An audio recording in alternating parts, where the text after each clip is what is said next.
नमस्कार मित्रांनो, पुन्हा एकदा तुमचं स्वागत आहे इन्फो मराठी 24 या यूट्यूब चॅनलवर। मित्रांनो, वयाच्या 58व्या वर्षापूर्वी पेन्शन घेता येते का याबद्दल एक अत्यंत महत्त्वाची बातमी आलेली आहे। बातमी आहे वयाच्या 58 वर्षापूर्वी पेन्शन घेता येते का, जाणून घ्या तुम्हाला किती पेन्शन मिळेल।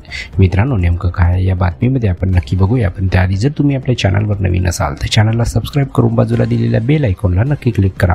व्हिडिओ जर कामाचा आणि महत्त्वाचा वाटला तर व्हिडिओला लाईक करून आपल्या मित्रपरिवारासोबत नक्की शेअर करा। आणि हो मित्रांनो, व्हिडिओला शेवटपर्यंत नक्की बघा, जेणेकरून तुमच्याकडून कोणतीही माहिती सुटणार नाही। मित्रांनो, तुम्ही नोकरी करत असाल तर तुम्ही दर महिन्याला EPF मध्ये योगदान दिले पाहिजे। जे लोक 10 वर्ष सतत योगदान देतात ते निवृत्तीनंतर EPF कडून पेन्शन मिळण्यास पात्र होतात। साधारणपणे ही पेन्शन EPF कडून वयाच्या 58व्या वर्षी मिळते।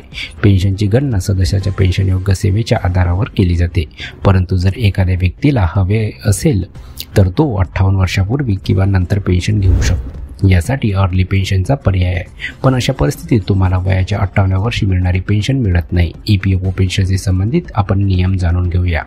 तुमचे वय 50 ते 58 वर्षाच्या दरम्यान असेल तर तुम्ही अर्ली पेन्शनसाठी दावा करू शकता, पण यामध्ये तुम्हाला पेन्शन कमी मिळते। तुम्ही वयाच्या 58व्या वर्षापूर्वी तुमचे पैसे जितक्या लवकर काढाल तितक्या लवकर तुमचे पेन्शन दरवर्षी 4% कमी होईल। समजा EPF सदस्याने वयाच्या 56व्या वर्षी कमी झालेली मासिक पेन्शन काढण्याचा निर्णय घेतला तर त्याला मूळ पेन्शनच्या रकमेच्या 92% 100% -2 × 4 रक्कम मिळेल। अर्ली पेन्शनचा लाभ घेण्यासाठी तुम्हाला कंपोजिट क्लेम फॉर्म भरावा लागेल आणि अर्ली पेन्शनसाठी फॉर्म आणि 10D चा पर्याय निवडावा लागेल। वयाच्या 60व्या वर्षी वाढीव पेन्शन मिळेल। मित्रांनो, जर कर्मचारी 58 वर्षानंतरही सेवेत असेल तर तो त्याचे पेन्शन आणखी 2 वर्ष म्हणजेच वयाच्या 60व्या वर्षापर्यंत पुढे ढकलू शकतो आणि वयाच्या 60व्या वर्षापर्यंत पेन्शन फंडात आपले योगदान चालू ठेवू शकतो। अशा परिस्थितीत कर्मचाऱ्याला अधिक पेन्शन घेण्याचा पर्याय मिळतो। नियमानुसार 58 वर्ष वयानंतर दरवर्षी 4% अतिरिक्त दराने पेन्शन दिली जाते। अशा परिस्थितीत जर एखाद्या कर्मचाऱ्याने वयाच्या 59व्या वर्षी पेन्शन घेतली तर त्याला 4% अतिरिक्त दराने पेन्शन दिली जाते, तर वयाच्या 60व्या वर्षी त्याला 8% अतिरिक्त दराने पेन्शन दिली जाते। जर सेवा 10 वर्षापेक्षा कमी असेल तर पेन्शन फंडाचे काय होईल याबद्दल आपण बघूया।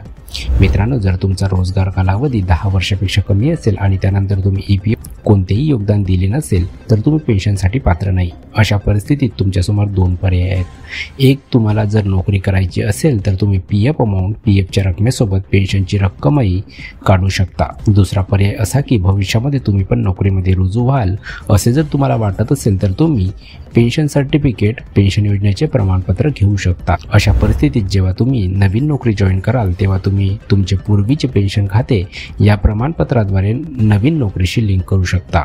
यासह 10 वर्षाच्या नोकरीतील कमतरता पुढील नोकरीत भरून काढता येईल आणि वयाच्या 58व्या वर्षी पेन्शनसाठी पात्र होऊ शकेल।